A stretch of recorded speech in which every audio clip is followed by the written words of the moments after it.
Michael Brown was nominated by President Bush to a number of Homeland Security positions and twice confirmed by the Senate. Earlier this evening, I spoke with Mike Brown, the director of the Federal Emergency Management Agency. He's coordinating disaster relief of a dozen federal agencies and the American Red Cross. All right, former FEMA Director Michael Brown, thank you so much for joining us. Michael Brown, former FEMA Director.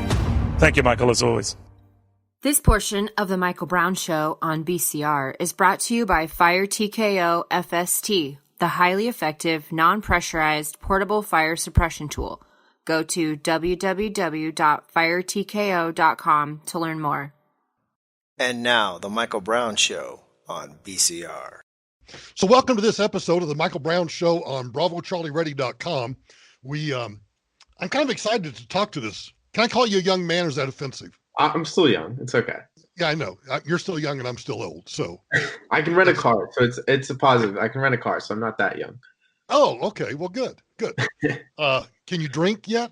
That's next year. No. Oh, that's next year. Okay. So I do hate you. I do hate you then. I'm talking to Scott Jones, who is the business strategist for all of us at the Blue Cell. And so it's always, I think it's fantastic when we have somebody at the Blue Cell that writes a book, because having written a book myself, I know this is not an easy task, right? Cool. So without giving away any state secrets, did you do it all on your own? How did you do this? Well, when you're not a famous radio personality, you can't just have someone pen book for you and take credit for it. I don't know who you're talking to. So. Well, I've seen so many books like come out from these famous celebrities. I'm like, there's no way you wrote like a piece of that. No, of course they didn't. No, they didn't. You put your name on it. No, I wrote the entire thing. It was all me. How long did it take? So I started in October and really submitted it in June. Okay. Like 9 months. All right. Did you have a contract before, or did you submit it and somebody said, "Oh yeah, we like this"? Yeah. So I was already working with a group that was part of this hybrid publishing model beforehand. So I already knew it was going to get published beforehand. Yes. Good for you. So we've kind of buried the lead here. The name of the book is The Free Agent Mindset. Now I could stop there, but I don't know whether your uncle has told you or not, but I sat down and I'm probably 80% through the book, but here's what really caught my attention: how contrarians are shaping the future of work. Because if I'm anything, I'm a contrarian, total contrarian. So did the title come first or did the book come first? So the book really came first. The original title, The Free Agent Mindset, I think that was around for a significant amount of time. I had come up that early. But the How Contrarians Are Shaping the Future of Work didn't come until, I think, May. So I had I had probably 3 different subtitles before it actually came out. Why contrarians? Because to me, contrarians, evokes it evokes my entire personality, but it also, to me, kind of evokes your personality too. Yeah, no, I thought when I was coming up with the word, I was like, I knew shape of work or shaping the future of work was what I needed to. And I wanted to find the best adjective to describe people who are really going against what everybody's else doing. And so you're taught from a young age, hey, go get this job. Hey, work for this company. You'll stay there for a long time. And so people who are doing the opposite of that, contrarians was just a natural fit. Did any of your professors, we should also talk about where you've gone to school. But did any of your professors say anything about, Scott, you really are a contrarian? Has that ever happened?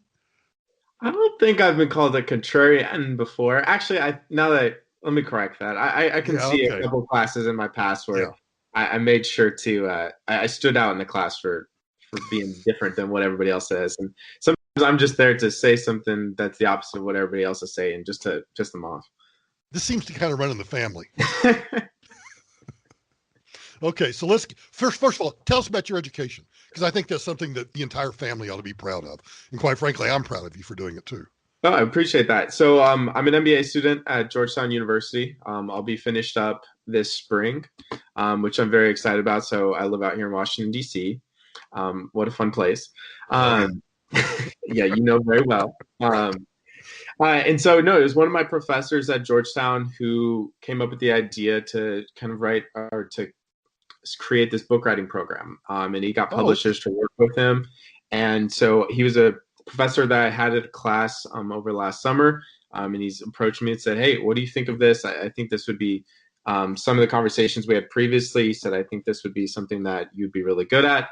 What do you think? And I was at a point in my life where I was like, you know what? Why not? Like, this sounds really cool. I'd always wanted to, or I'd always thought about writing a book. I don't know if it was something I had set my life aspirations for, but it just, everything fell into place and it was really awesome to do. It is, because there must be 1,000 people that I hear say, you know, I should write a book. And they never do. They never do it. But you actually did it. Yeah. So I think you're owed a humongous bucket of congratulations just for doing it. I appreciate that, Michael. No, I'm dead serious. This portion of the Michael Brown Show on BCR is brought to you by the Blue Cell LLC Training Division. With over 100 courses available within the areas of crisis, consequence, and incident management, the Blue Cell has online, virtual live, or in-person options. Go to www.thebluecell.com/training to sign up today.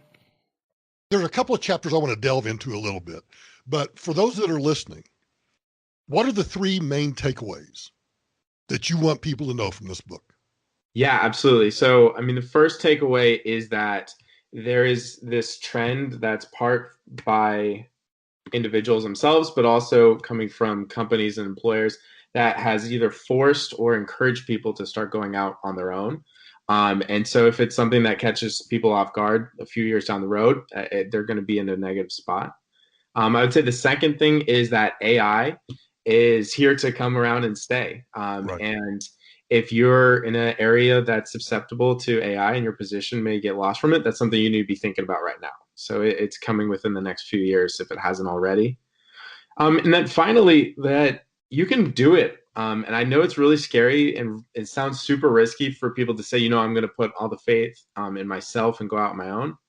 There's a lot of, and this isn't any knock to anybody in the book, but fairly normal people who have made that decision to themselves and said, you know what, I'm going to take my career in my own hands and do it myself. And so you can do it.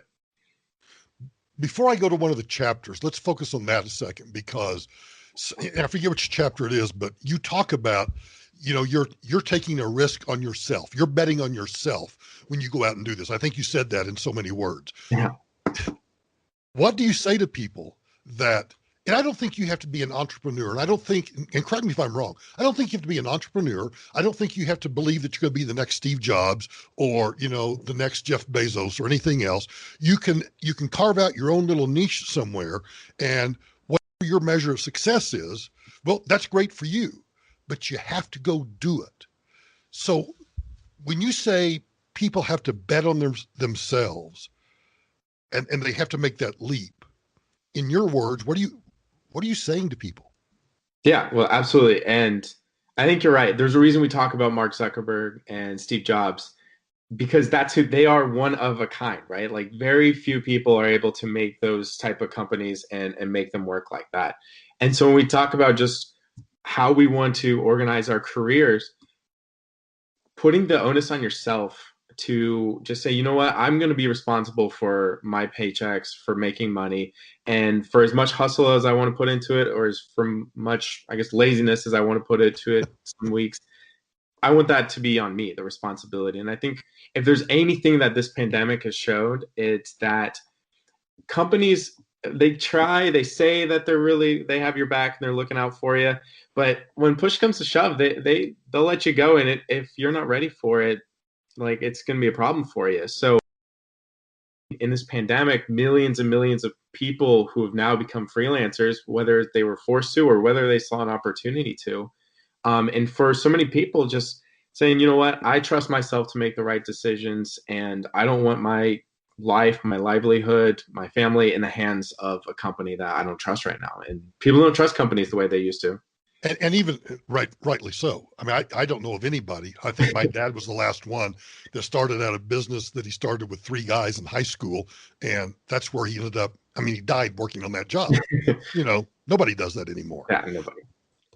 But in the book, you talked about, you also use the phrase that when the alarm clock goes off at 9 o'clock, some people wake up and they're in a rush because they got to get dressed and they're late. Oh my gosh, what am I going to do? But if you're doing this, if you're freelancing or you're working in the gig economy, and is that still the phrase? Is that still the phrase to use, or have we moved on to a new phrase yet? Yes, I think the gig economy has gotten such a negative rap, just from what it's been spun to. I mean, most people associate it, and that's one of the differentiations I make within the book is when you talk about gig workers or really the gig economy, you think Uber, you think Postmates and that type of livelihood of, I mean, people have a negative association because they're not high paying. There's really no benefits to them, and they're really temporary jobs. But there's a lot of really good things about that too, is there's a lot of people who find themselves in troubling situations that are suddenly able to at least get some income coming in. Some income, right. Whereas when you think about like more of the professional services, freelancers, the people who are really getting paid quite a bit of money, and there's plenty of people who make hundreds of thousands of dollars a year just working for themselves with their own skills. And so that's why I tried to use more of independent worker or freelancers, but even freelancer, they all have their own connotations to them, which has made it really difficult for everybody to really establish anything about this area, because if you look at one article, it's got a totally different meaning for one word than another article. So there's not really this concrete definitions of things. Okay. Well, I got off track, which is not unusual for me, but let's go back to the alarm clock goes off at 9 o'clock. You realize you're late. You can either rush to get dressed and go into that corporate job, or you can make yourself a cup of coffee, like me, grab a Diet Coke, kind of read the news, and then go down to your office and start doing your job, doing your work. But you and I both know that takes discipline. That's hard. It's hard work. And that's something that I really wanted to throw in there too, because when people have that, when they're not used to having it all relying on them. So if you've been, let's say, working at a job where you're expected to be there at 8 o'clock for years, and then you finally get that freedom to, you know what, I can do whatever I want in the morning, and these are the projects that I have to get done by certain points, but really I get to make the call on how long they're going to take and when I'm going to do them. It's a lot of responsibility for people if you haven't had a lot of responsibility before. So it can be frightening. And then next thing you know, I mean, so many of us are just great procrastinators, and things catch up on you, then you're overstressed, and then it's almost too much stress. So it's really measuring how much of your own life that you can put in your own hands and how comfortable you are with that, because there's a lot of ambiguity to deal with. Want to keep up with Michael Brown and his various shows? Find him on Spreaker, Michael Brown Unplugged, or on iHeartRadio. You can also stream his daily AM radio shows on KHOW and KOA. I'm going to, instead of burying the lead on this question, I'm going to tell you where this question's going, but I want to jump back to chapter 5 before we go to that question.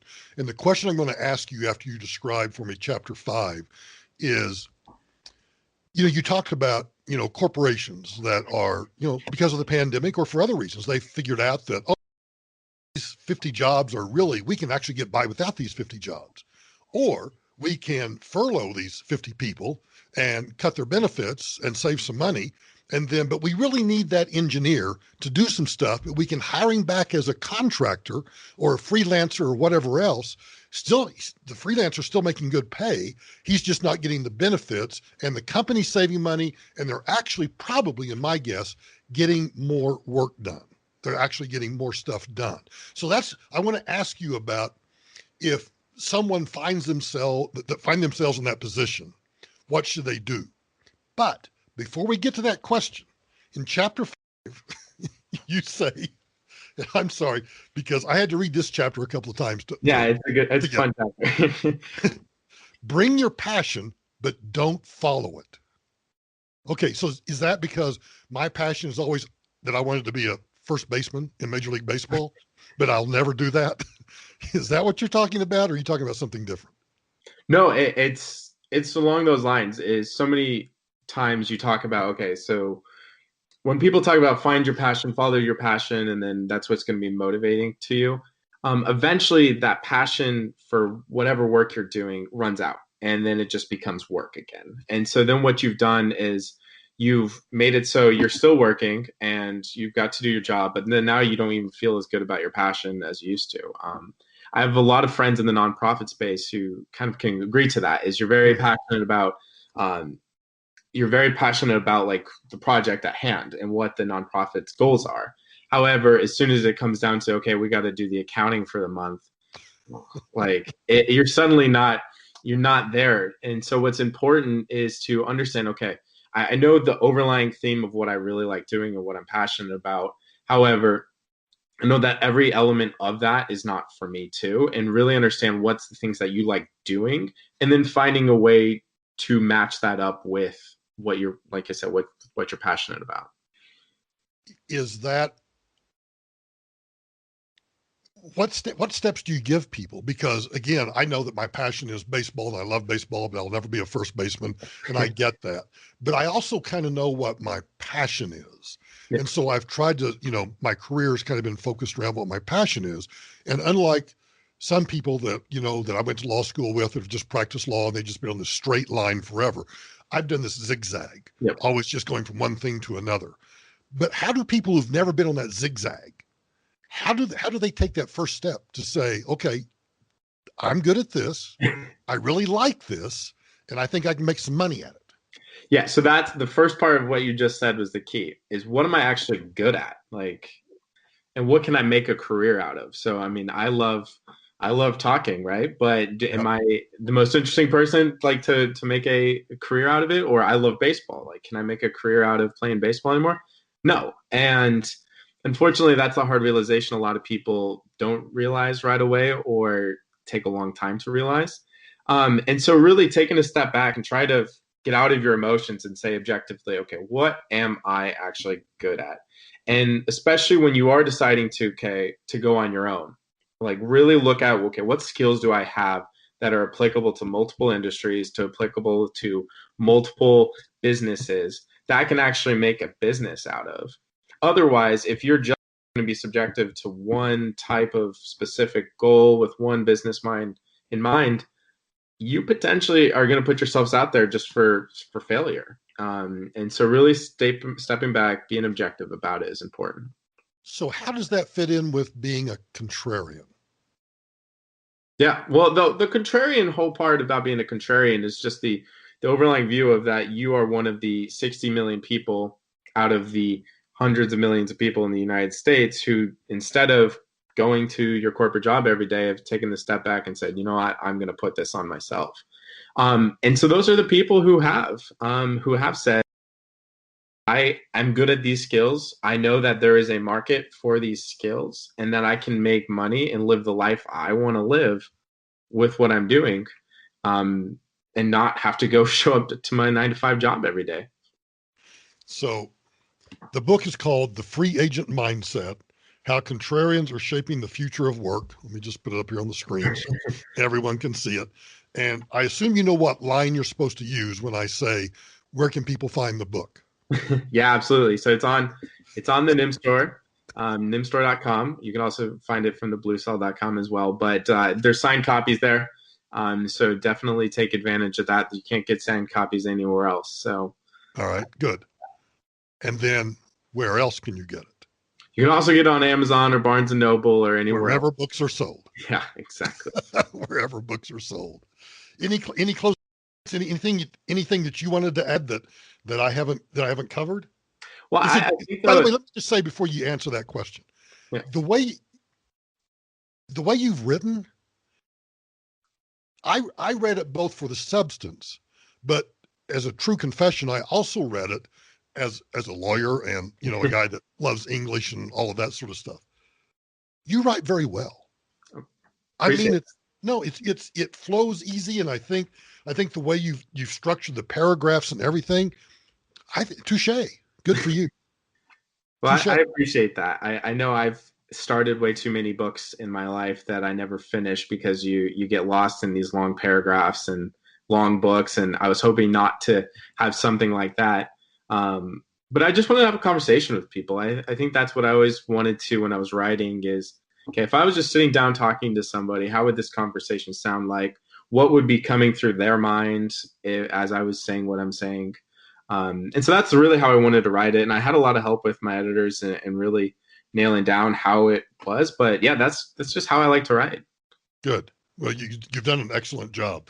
So let me go back to my closing question. I always ask every witness in a deposition, which is there anything that you thought I asked that I didn't ask, or you're hoping I asked that I didn't ask, or anything else that you want to add before we finish? Well, you're starting to get into like talking about the government and how it's being affected, or how it's with this type of industry or with this type of workers, how it's handling it. And I think that's really important. And that is chapter 4 or 5.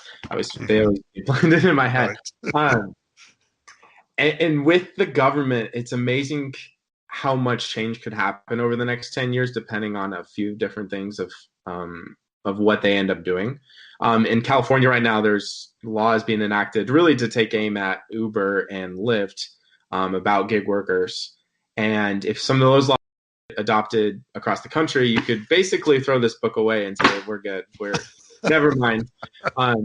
So it's important for people to know that if they really do value the freedom to really go on their own and don't want to make lives really difficult for companies to hire contractors. Because as soon as it gets more difficult to be a contractor or to hire contractors as a company, you're no longer going to do that. You're going to make sure that everybody you hire is under your own umbrella. And that's just bad for everybody because that's just more expensive labor. That's just a less freedom for a lot of workers. And so I think that would be a really negative thing if that happened. But at the same time, then we have to deal with how 45, 50 million people just go on unemployment after a pandemic hits and nobody has health insurance and right during a pandemic. So there's a lot at stake there. And I think that's one of my favorite chapters that I talk about is really how some solutions that we could actually take care of. And portable benefits is something that gets thrown out there. So it's something to look at. But it'll be interesting just to see how the government responds to this pandemic, how they start using AI to really start planning. And I was thinking about FEMA earlier today, since this is emergency preparedness is, FEMA, I was looking into their use of artificial intelligence, and it sounds like they put a couple programs out there, and we'll see what the results end up being about trying to plan better for when emergencies happen and where they're going to happen, which is obviously a great first step. But then how they use their force, I think that's going to be what the really interesting part. And I know they have some part-time workers or the reserves. They have really interesting to see. They have tens of thousands of reserve workers. Right. Yeah, and it'll be interesting to see how they end up using AI and technology to really get them into the best spots at the best times. And hopefully it just makes for a more efficient government. That's probably just too idealistic, though. I think that's absolutely reasonable. And while I may be a little cynical about that, nonetheless, it is something we have to strive for. We should strive for that, right? Absolutely. Okay, The Free Agent Mindset, How Contrarians Are Shaping the Future of Work by Scott Jones, who is our business manager at the Blue Cell. Scott, thanks for your time today. Yeah, thanks, Michael. Yeah, it's great to talk to you. This portion of the Michael Brown Show on BCR is brought to you by the Free Agent Mindset publication by Scott Jones. If you think that going out on your own and being self-employed is the riskier option in life, think again. Go to Amazon or www.thenimsstore.com and click on Software and Publications for more information.